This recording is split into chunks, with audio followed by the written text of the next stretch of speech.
Laptop ini semuanya layar. Ibarat jalan besar, ini adalah jalan besar tanpa trotoar. Karena framenya terlihat tipis dan sangat samar-samar. Apalagi ukurannya yang sangat berlawanan dengan kata besar. Menjadikan laptop ini ultrabook tercetar setelah Atta Halilintar. Ditambah lagi laptop ini sudah military grade yang tahan dengan situasi barbar. Apakah laptop ini tidak membuat dompet kita beristighfar? Dan dari segi performa, layakkah laptop ini untuk dikejar-kejar?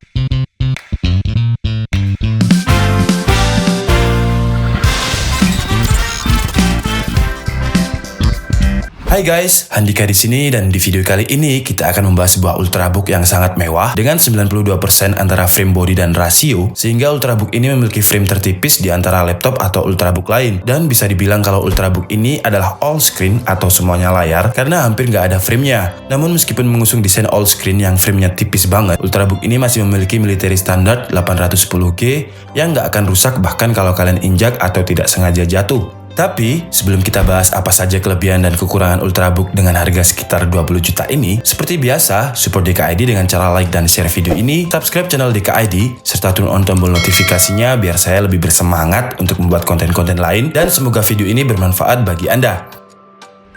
Oke, sekarang kita bahas ultrabook tertipis di tahun ini. Kenapa saya bilang tertipis? Karena Dell XPS masih memiliki 90% rasio jika dibandingkan dengan ultrabook dari Asus yang 92% ini. Ini adalah Asus ZenBook 14 UX433FN. Ada dua SKU untuk ZenBook seri ini, yaitu UX433FA untuk SKU Core i5 dan UX433FN untuk varian Core i7.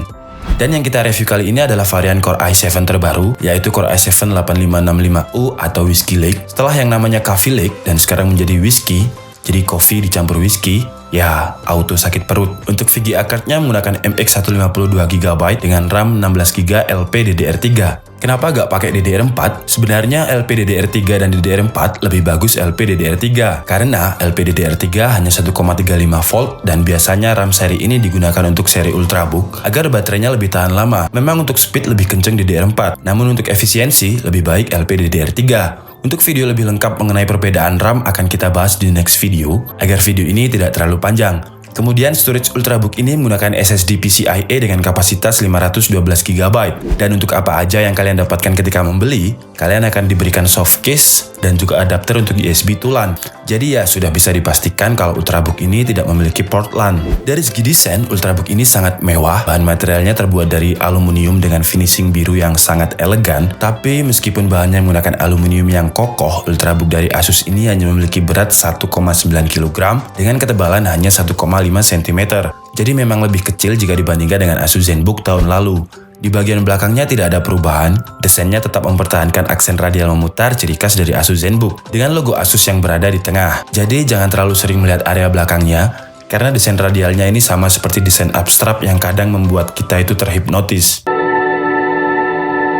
Dan bedanya dari Asus ZenBook tahun lalu, ZenBook 14 ini terlihat lebih kecil, bahkan menurut saya lebih kecil dari laptop yang dimensinya 13 inch, dikarenakan bezelnya yang sangat tipis yang bahkan benar-benar seperti terlihat semuanya layar. Masuk ke area dalam, ada beberapa perubahan dari seri ZenBook sebelumnya. Meskipun bahannya sama-sama aluminium dan sama-sama menggunakan finishing biru metalik, namun tidak ada fingerprint di ZenBook tahun ini, karena untuk security loginnya sudah menggunakan Face ID kamera. Dan tombol yang ada di letak fingerprint ZenBook biasanya ini tetap ada, tapi ini bukan tombol untuk sensor fingerprint, melainkan tombol untuk mengaktifkan numpad. Jadi ultrabook kecil ini juga memiliki numpad, tapi letaknya ada di touchpad. Untuk mengaktifkannya, kalian tinggal tekan tombol di pojok kanan touchpad, lalu tombol numpad akan menyala. Sebenarnya meskipun tidak kalian tekan, tombol numpadnya akan tetap terlihat, tapi tidak akan bisa digunakan sebelum kalian menekan tombolnya. Menurut saya inovasi ini sangat bagus, karena dengan begini, kita akan memiliki tombol full size keyboard lengkap dengan numpad. Namun akan lebih terlihat lebih keren lagi kalau tombol numpad ini ketika tidak dinyalakan, numpadnya tidak terlihat atau terlihat seperti touchpad pada umumnya, dan ketika dinyalakan baru perlahan-lahan muncul seakan-akan hologram. Jadi ya biar terlihat lebih keren dan futuristik. Karena iklan dari Asus ZenBook ini, tombol numpadnya sebelumnya tidak terlihat dan ketika dinyalakan terlihat.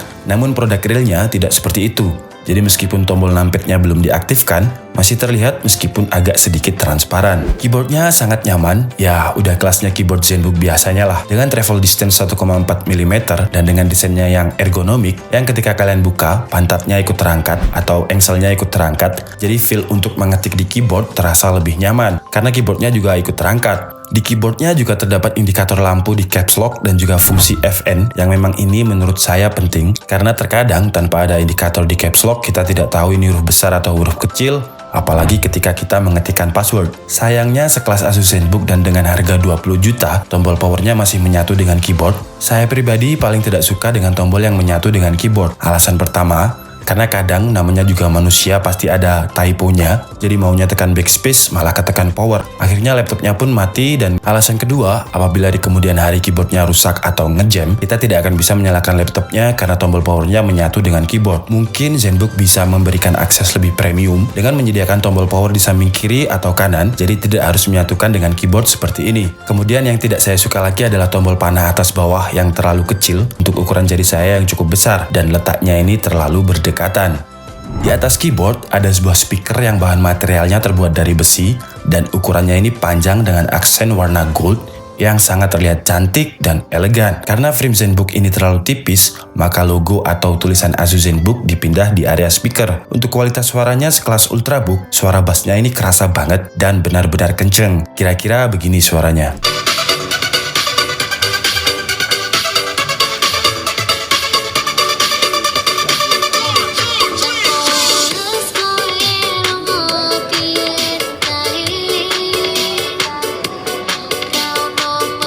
Semoga di video ini kalian bisa kebayang ya suaranya gimana. Tapi kalau kalian denger secara live, suaranya udah mirip dengan speaker portable yang suaranya lumayan keras. Intinya nggak seperti suara speaker laptop yang biasanya lirih dan cempreng. Sekarang lanjut kita bahas layar yang sepertinya memang menjadi selling point dari Asus ZenBook ini. Seperti yang saya bilang di awal, Ultrabook ini framenya tipis banget. Hampir terlihat kalau semuanya seakan-akan layar. Namun bagaimana bisa Ultrabook dengan thin bezel ini memiliki sertifikasi military grade. Jadi jika kalian lihat ketebalan sasis layarnya ini memang tebal banget. Meskipun framenya tipis tapi casing layarnya tebal. Tidak seperti Asus Varian A407 series yang juga nano edge tapi casingnya terlalu tipis jadi agak sedikit ringkih. Kemudian meskipun sudah thin bezel dan sangat thin, namun Asus tetap menyediakan kamera dan juga sensor Face ID-nya di atas, jadi tidak di bawah seperti pada kebanyakan laptop dengan thin bezel. Yang membuat kecewa adalah kamera webcamnya ini standar banget atau mungkin malah kurang bagus. Padahal kameranya ini menggunakan sensor 3D IR kamera, tapi untuk kecepatan Face ID-nya ini memang sangat cepat. Jadi sekarang kita coba dulu ya.